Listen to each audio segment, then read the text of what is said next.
Putin is losing credibility in Russia. The Kremlin's plan to take Kyiv in 3 days failed, and a full-scale invasion of Ukraine brought only good profits to Russian undertakers. Outwardly, he is doing well, judging by sociological polls. The ratings are kept at a high level and he performs the functions of an unlimited autocrat. But this is only the outer side. Behind this facade, as often happens in Russia, there are a huge number of problems. And a very powerful crisis is brewing. Political, economic, military crisis of the control system, crisis within the ruling elite. And the thing is that no matter how much you say halva, your mouth will not become sweeter.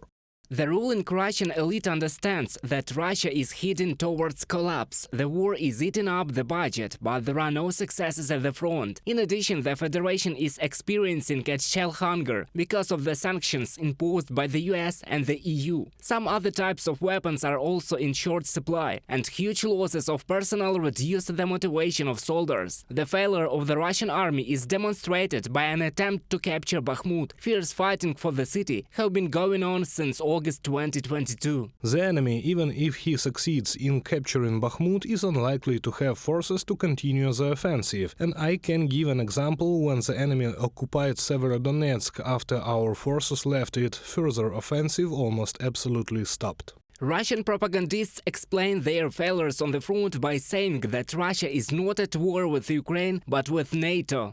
Putin is likely well aware of the limits of what his military can achieve and seems to be focusing on more modest military goals for now. Unless Russia undertakes another mobilization and provides a significant supply of ammunition, it will become increasingly difficult for it to maintain even the current level of offensive operations. Despite his problems, Putin most likely believes that time is on his side and that dragging out the war, including possible pauses in hostilities, may be the best option for him, even if it takes years. Avril Haines, US Director of National Intelligence, during a speech before the US Senate Intelligence Committee.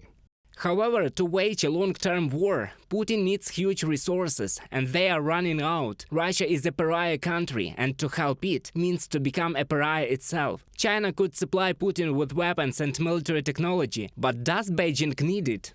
China, of course, has resources to support Russia that none of Russia's potential allies have, because Russia itself is rapidly running out of resources. China, of course, could help Russia here, but so far it does not do this. Does not do it because it does not want to aggravate the conflict with the West, and the United States primarily because of economic issues. Because Europeans and Americans are the golden billion, these are the countries that buy most of Chinese exports.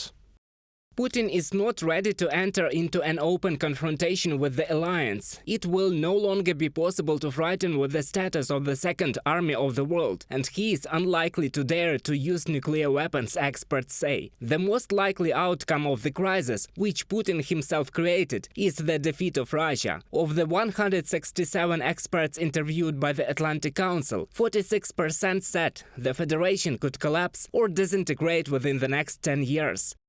Reported by Roman Smoler, Yulia Hranovska, UATV News.